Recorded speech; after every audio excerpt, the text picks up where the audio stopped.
नळगीर गटात शिवसेनेचा जोरदार प्रचार। नावंतीमध्ये घरोघरी जाऊन नागरिकांशी संवाद। जिल्हा परिषद पंचायत समिती निवडणुकीच्या पार्श्वभूमीवर शिवसेनेच्या नळगीर गटाच्या उमेदवार साधनाताई बाबूराव आंबेगावे यांनी नावंती गावात जाऊन घरोघरी भेटी देत प्रचार दौरा केला।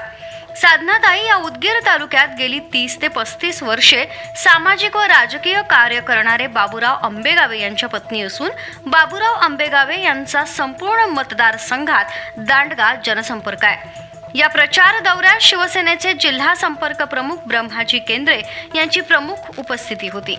साधनाताईंनी प्रत्येक घरात जाऊन नागरिकांच्या समस्या जाणून घेतल्या व त्या सोडवण्यासाठीचे ठोस आश्वासन दिले। या दौऱ्याला नावंती गावातून उत्स्फूर्त प्रतिसाद मिळाला असून एकूणच नळगीर गटात शिवसेनेच्या उमेदवार साधनाताई बाबूराव आंबेगावे आघाडीवर असल्याचं चित्र स्पष्ट झालंय।